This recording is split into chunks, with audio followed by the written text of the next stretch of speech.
പല പല സുരക്ഷാ പ്രശ്നങ്ങളും ജയിലുകൾക്കുണ്ട്.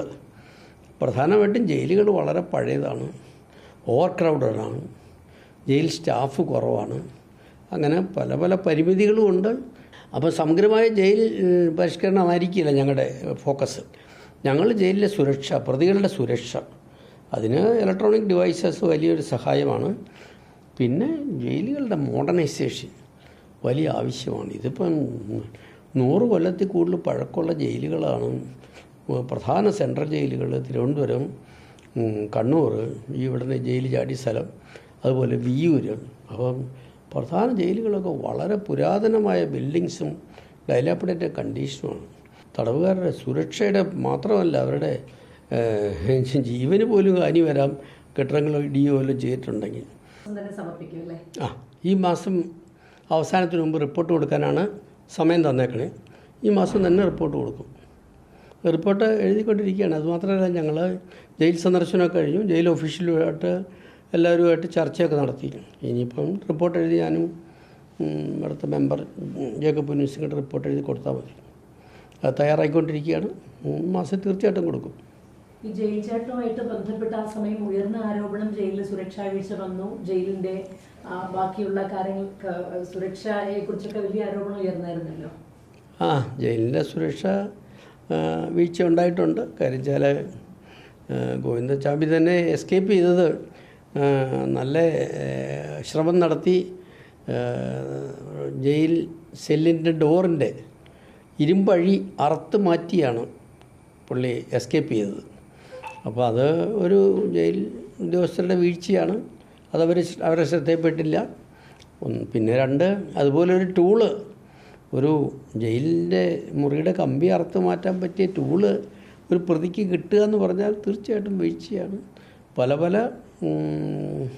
സുരക്ഷാ പ്രശ്നങ്ങളും ജയിലുകൾക്കുണ്ട്. പ്രധാനമായിട്ടും ജയിലുകൾ വളരെ പഴയതാണ്, ഓവർ ക്രൗഡഡാണ്, ജയിൽ സ്റ്റാഫ് കുറവാണ്, അങ്ങനെ പല പല പരിമിതികളും ഉണ്ട്. പക്ഷേ ജയിൽ ചാട്ടം വളരെ കുറവാണ്. ഈ സുരക്ഷ ഉദ്യോഗസ്ഥരുടെ ഈ വീഴ്ച ഉണ്ടല്ലോ, ടൂള് കിട്ടിയത് ഉൾപ്പെടെയാണ്. അപ്പം അതിൽ നടപടിക്ക് ശുപാർശ ഉണ്ടാകുമോ? അല്ല, അത് കമ്മീഷനോട് ചോദിച്ചേക്കണത്, കമ്മിറ്റിയോട് ചോദിച്ചേക്കണത് അവരുടെ വീഴ്ചയെക്കുറിച്ച് പഠിക്കാനല്ല. അതിന് സെപ്പറേറ്റ് എൻക്വയറിയും നടപടികളൊക്കെ ഡിപ്പാർട്ട്മെൻറ്റ് തലത്തിലുണ്ടാകും. ഞങ്ങളതുകൊണ്ട് ആരുടെ ഭാഗത്തു നിന്നാണ് വീഴ്ച ഉണ്ടായതെന്നൊന്നും അന്വേഷിച്ചില്ല. വീഴ്ച ഉണ്ടെന്ന് മാത്രമുണ്ട്. അപ്പം ഞങ്ങളോട് പറഞ്ഞേക്കണത് ഏത് സാഹചര്യത്തിലാണ് ഗോവിന്ദച്ചാമി ജയിലിൽ ചാടിയത്, അതുപോലൊരു സാഹചര്യം ഇനി ഉണ്ടാകാണ്ടിരിക്കണം, ജയിൽ ചാട്ടം എങ്ങനെ തടയാൻ നോക്കും, സുരക്ഷ എങ്ങനെ വർദ്ധിപ്പിക്കും, അടിസ്ഥാന സൗകര്യങ്ങൾ ജയിലിൽ, ഇലക്ട്രോണിക് സംവിധാനം ഒക്കെ എങ്ങനെ മെച്ചപ്പെടുത്തും ജയിൽ സുരക്ഷയുടെ ഭാഗമായിട്ട്. അതുകൊണ്ട് ഞങ്ങൾ പിന്നെ ജയിൽ റിഫോംസ് പറഞ്ഞ വലിയൊരു ടോപ്പിക്കാണ്. അതൊരു പല പല കമ്മിറ്റികളും ശുപാർശ കൊടുത്തിട്ടുണ്ട്. അപ്പോൾ സമഗ്രമായ ജയിൽ പരിഷ്കരണമായിരിക്കില്ല ഞങ്ങളുടെ ഫോക്കസ്. ഞങ്ങൾ ജയിലിലെ സുരക്ഷ, പ്രതികളുടെ സുരക്ഷ, അതിന് ഇലക്ട്രോണിക് ഡിവൈസസ് വലിയൊരു സഹായമാണ്. പിന്നെ ജയിൽ സ്റ്റാഫിൻ്റെ നമ്പർ ആവശ്യമുണ്ട്. അതുകൊണ്ട് ഞങ്ങൾ തൽക്കാലത്തേക്ക് എന്തെങ്കിലും സർക്കാർ അർജൻറ്റായിട്ട് വല്ല ജയിൽ സ്റ്റാഫ് റിട്ടയർ ചെയ്തവരെ തിരിച്ച് എടുക്കുക തൽക്കാലത്തേക്ക്. അങ്ങനെ ഇവഞ്ച്വലി വേക്കൻസിയൊക്കെ ഫില്ല് ചെയ്യുക. പിന്നെ ജയിലുകളുടെ മോഡേണൈസേഷൻ വലിയ ആവശ്യമാണ്. ഇതിപ്പം 100 കൊല്ലത്തിൽ കൂടുതൽ പഴക്കമുള്ള ജയിലുകളാണ്. പ്രധാന സെൻട്രൽ ജയിലുകൾ തിരുവനന്തപുരം, കണ്ണൂർ, ഇവിടുന്ന് ജയിൽ ചാടി സ്ഥലം, അതുപോലെ വിയ്യൂർ.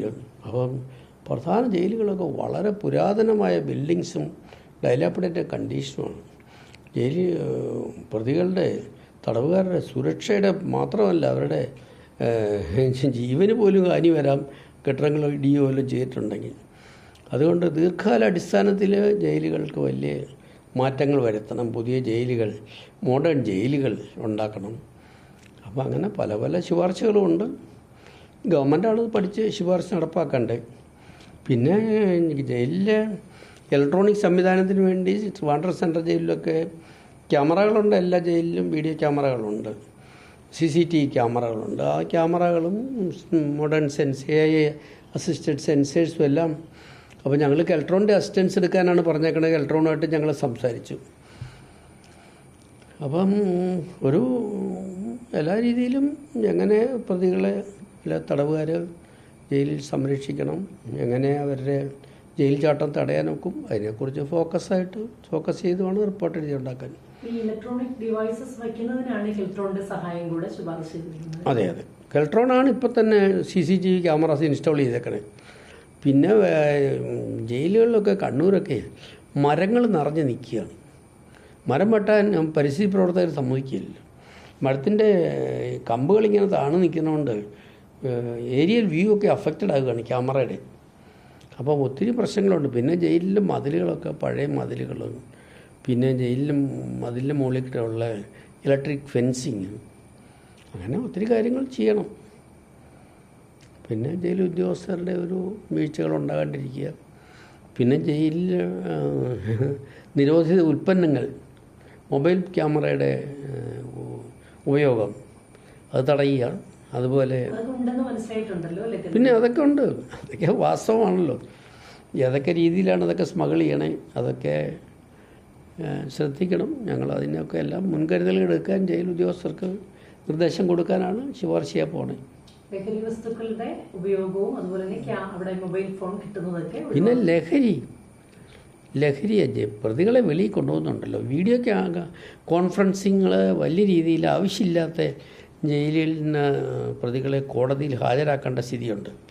അപ്പം അത് ഓൺലൈൻ വീഡിയോ കോൺഫറൻസിലൂടെ ഹാജരാക്കിയാൽ ഒത്തിരി കാര്യങ്ങൾക്ക് അവരെ ജയിലിന് പുറത്ത് കൊണ്ടുപോകാതിരിക്കാൻ സാധിക്കും. ജയിലിന് പുറത്ത് കൊണ്ടുപോകുമ്പോഴാണ് അവരുടെ സുരക്ഷ ഒരു പ്രശ്നമായി മാറുന്നത്. 1-2 പോലീസുകാർ പ്രതികളെ കൊണ്ടുപോകാന്ന് വെച്ചാൽ പ്രതി എസ്കേപ്പ് ചെയ്യാനുള്ള ചാൻസ് കൂടുതലാണ്. അപ്പോൾ അതുകൊണ്ട് കഴിയുന്നതും ജയിലിൽ നിന്ന് കൊണ്ടുപോകേണ്ടത് തെളിവെടുപ്പിനും അത്യാവശ്യ കാര്യത്തിനും മാത്രമേ കൊണ്ടുപോകുള്ളൂ. അങ്ങനൊരു സ്ഥിതിയാണ് ഞങ്ങൾ ശുപാർശ ചെയ്യുന്നത്. അപ്പം വീഡിയോ കോൺഫറൻസ് സൗകര്യങ്ങൾ കൂട്ടാൻ പറയും.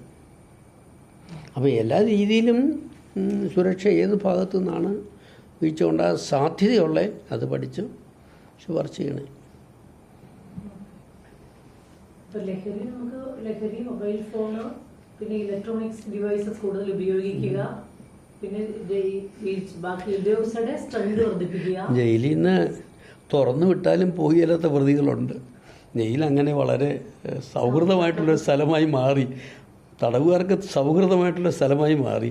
നല്ല ഭക്ഷണം, നല്ല താമസ സൗകര്യം പോലും ആയിട്ടാണ് അവർ തോന്നുന്നത്. പിന്നെ ദീർഘകാലം ജയിലിൽ കിടന്ന് ആർക്കും ആവശ്യമില്ലാത്ത ചില പ്രതികളുണ്ട്, തടവുകാരുണ്ട്.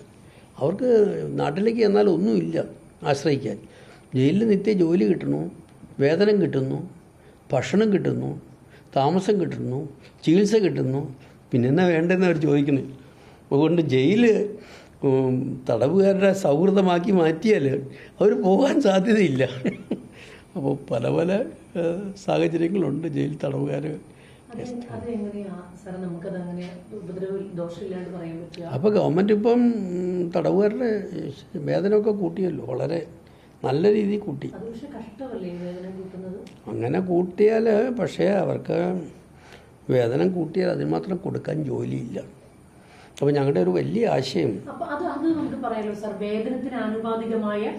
തൊഴിലില്ല. അപ്പോൾ അതിന് ഞങ്ങൾ അതിനെക്കുറിച്ചൊക്കെ പഠിച്ച് ശുപാർശ ചെയ്യും. കാര്യം വെച്ചാൽ ഒരു കാരണവശാലും തൊഴിൽ, അതായത് തടവ് വിത്ത് ഹാർഡ് ലേബർ, കഠിന തടവിന് ശിക്ഷിച്ചാൽ ജോലിക്ക് തന്നെ വയ്ക്കണം, ജോലി ചെയ്യിക്കണം എന്നാണ്. അപ്പോൾ അതിന് വേതനം കൊടുക്കാനല്ല നിയമം ഉദ്ദേശിച്ചേക്കണേ. പിന്നെ ഈ കുറ്റവാളികളുടെ കയ്യിൽ പരിക്ക് പറ്റിയവർ ഇരകളുണ്ടല്ലോ, അപ്പോൾ ഇരകൾക്ക് കോമ്പൻസേഷൻ കൊടുക്കാനൊരു ഫണ്ടുണ്ട്. ആ ഫണ്ടിലേക്ക് ഇതിൽ നിന്നൊക്കെ കുറച്ച് പണം എടുക്കും.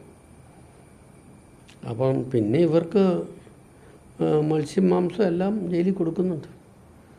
അപ്പോൾ അതിനെക്കുറിച്ചെല്ലാം പുനർചിന്തനം ആവശ്യമാണ്. ഇന്നും മത്സ്യമൊന്നും കിട്ടാൻ തന്നെ ഇല്ല, വലിയ എക്സ്പെൻസീവാണ്. അപ്പോൾ അതിനൊക്കെ എക്സ്ട്രാ ചാർജ് ചെയ്യാൻ നോക്കുമോ. പിന്നെ വേറൊന്ന്, ജയിലുകൾ പലതും ടൗണിനകത്താണ്. പൂജപ്പുര സെൻട്രൽ ജയിൽ 1886 കണ്ട് തുടങ്ങിയത്, ഏതാണ്ട് 140 വർഷം മുമ്പ് തുടങ്ങിയതാണ്. അന്ന് തിരുവനന്തപുരം സിറ്റിയൊന്നും അല്ലായിരുന്നല്ലോ, ഒരു വെറും ഗ്രാമപ്രദേശം വേണം പറയാൻ. രാജാവിൻ്റെ ഹെഡ് ക്വാർട്ടേഴ്സ് ആണെങ്കിൽ പോലും ഗ്രാമപ്രദേശമായിരുന്നു. ഇന്നത് വലിയ സിറ്റിയാണ്. അപ്പോൾ ആ 40 ഏക്കർ സ്ഥലം, 39 ഏക്കറോ മറ്റേ 40 ഏക്കർ സ്ഥലം വീണ്ടെടുക്കുവാണെങ്കിൽ ഗവൺമെൻറ്റിന് കുറച്ച് വലിയൊരു ഏരിയയിലേക്ക് ജയിൽ മാറ്റാൻ നോക്കും. അപ്പോൾ അവർക്ക് തൊഴിൽ കൊടുക്കാനുള്ള നല്ല ഫാം ലാൻഡ് കാണും, നല്ല ആധുനിക ജയിൽ പണിയാൻ ഒക്കും. ഈ ലാൻഡ് യൂട്ടിലൈസ് തന്നെ ചെയ്യാൻ സാധിക്കും. അപ്പോൾ ഗവൺമെൻറ് ഞങ്ങളെ പല രീതിയിലും പഠിക്കാൻ പറയാനുണ്ട്, പല രീതിയിലും അത് പ്രധാനമായിട്ട് കണ്ണൂർ ജയിലും ടൗണിനകത്താണ്. അപ്പം വിയ്യൂർ ജയിൽ പിന്നെ ടൗണിലല്ല, എക്സ്റ്റൻസീവ് ലാൻഡുണ്ട്. പിന്നെ ഈ ഓപ്പൺ ജയിലുകളുണ്ട്. ഓപ്പൺ ജയിൽ 400 ഏക്കർ സ്ഥലമുണ്ട്. ഇപ്പം ട്രിവാൻഡ്രത്തെ ഓപ്പൺ ജയിൽ 400 ഏക്കറുണ്ട്. നെട്ടുകാലത്തേരി, തലശ്ശേരി, പിന്നെ ഇവിടെ ചെമനി. പിന്നെ പത്തനംതിട്ട ഒരു ജില്ലാ ജയിൽ, ഒരു സെൻട്രൽ പ്രിസൺ, പുതിയൊരു പ്രശ്നം കൂടെ വച്ചാൽ നല്ലതാണ്. ഏതായാലും ഞങ്ങൾ പൊതുവെ ഒരു നിർദ്ദേശങ്ങളെല്ലാം ജയിലിലെ സൗകര്യങ്ങൾ കൂട്ടുക, അടിസ്ഥാന സൗകര്യ വർധന, പിന്നെ ഇലക്ട്രോണിക് ഗാഡ്ജറ്റ്സ് ഇംപ്ലിമെൻറ്റേഷൻ, എല്ലാത്തിനെക്കുറിച്ചും റിപ്പോർട്ട് കൊടുക്കും. സാറേ, ഇതിനകത്ത് ഇപ്പൊ സാറ് പറഞ്ഞൊരു പോയിന്റ് ആണല്ലോ, ഇതിനകത്ത് ഇതുവരെയും വരാത്തൊരു സാധനമേ ഈ ജയിലിലെ വേതനം കൂട്ടിയപ്പോൾ അന്ന് എന്തോ ഒരു വിവാദമൊക്കെ ഉണ്ടായതാണ്. എന്നിട്ട് ഒരു വകവയ്ക്കേണ്ടതിന്റെ അത് കൂട്ടുകയാണല്ലോ ചെയ്തത്. അല്ല, അത് ഇപ്പം വേതനം കൂട്ടാതെ വേതനം കൊടുക്കുക എന്ന് പറഞ്ഞ ഒരു മനുഷ്യത്വപരമായ ഒരു ചടങ്ങാണ് വേതനം കൊടുക്കുക എന്ന് പറഞ്ഞാൽ. അപ്പോൾ വേതനം കൊടുക്കേണ്ടെന്ന് പറഞ്ഞതിന് പകരം തൊഴിലിന് അനുസൃതമായിട്ട് വേതനം കൊടുക്കുക, ചെയ്യുന്ന ജോലിക്ക് അനുസൃതമായിട്ട് വേതനം, അങ്ങനെ ഒരു ആശയമാണ് ഞങ്ങൾ ആലോചിക്കുന്നത്. അപ്പം വേതനം കൂട്ടുമ്പോൾ അതിന് ആനുപാതികമായ തൊഴിൽ സാധ്യത ഇല്ലെങ്കിൽ തൊഴിലിനനുസരിച്ച് എത്ര മണിക്കൂർ ജോലിക്ക് അനുസരിച്ച് കൊടുക്കാമല്ലോ കൂലി. ഇപ്പോൾ 8 മണിക്കൂർ കൂലി കൊടുക്കണ നിർബന്ധമല്ലല്ലോ. 4 മണിക്കൂർ ജോലി ഉണ്ടെങ്കിൽ അര ദിവസത്തെ ജോലി കാശ് കൊടുത്താൽ പോരെ. അപ്പോൾ അങ്ങനെ കൊടുക്കുന്ന ജോലിക്ക് വേതനം നല്ലൊരു മട്ടിലേക്ക് മാറ്റാൻ നോക്കുമെന്നാണ്. ഇപ്പം അങ്ങനെയല്ല, ഇപ്പം ഡെയിലി വേജസ് കൊടുക്കുകയാണ്. ഡെയിലി വേജസ് ഉണ്ടല്ലോ, ഡെയിലിയും ഫുൾ ടൈം ജോലി കൊടുക്കാൻ ജോലിയില്ല പല ജയിലുകളിലും. ഓഫ് കോഴ്സ് ജയിലുകളിൽ ഒത്തിരി ഇൻഡസ്ട്രീസ് ഉണ്ട്.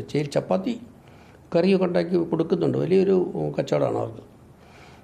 ജയിലിൽ ഒത്തിരി വരുമാനം ഉണ്ടാക്കണമുണ്ട്.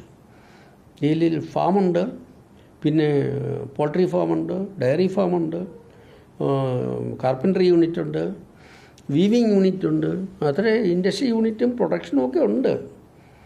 പക്ഷേ ഒന്നും അങ്ങനെ ഒരു സയൻറ്റിഫിക്കോ അത്ര ഒരു ആധുനികമല്ല. അപ്പം അതിൻ്റെയൊക്കെ ആധുനികീകരണം, തൊഴിൽ സാധ്യതകൾ വർദ്ധിപ്പിക്കുക ജയിലിൽ. പിന്നെ അവരുടെ റിഫോമാണല്ലോ അടിസ്ഥാനപരമായിട്ട് ഒരു ശിക്ഷയുടെ ഒരു അടിസ്ഥാന ഘടകം എന്ന് പറഞ്ഞാൽ ഒരാളെ റിഫോം ചെയ്യുക എന്നുള്ളതാണ്, ഒരാളെ നിത്യമായിട്ട് ജയിലിലിടുക എന്നുള്ളതല്ല. അപ്പോൾ അതിനുവേണ്ട സാഹചര്യം തന്നെ ജയിലിൽ വേണം. അപ്പോൾ അവർ തിരിച്ചു വരുമ്പം ഒന്നും ജീവിതത്തിൽ ഒന്നിനും കൊള്ളാത്തനായി മാറരുത്. ശാരീരികമായിട്ടുമൊക്കെ അവരെ ജോലി ചെയ്യിക്കണം, ബുദ്ധിപരമായിട്ടുമൊക്കെ അവരെ ആക്റ്റീവായിട്ട് നിലനിർത്തേണ്ട ആവശ്യമുണ്ട് സമൂഹത്തിന്.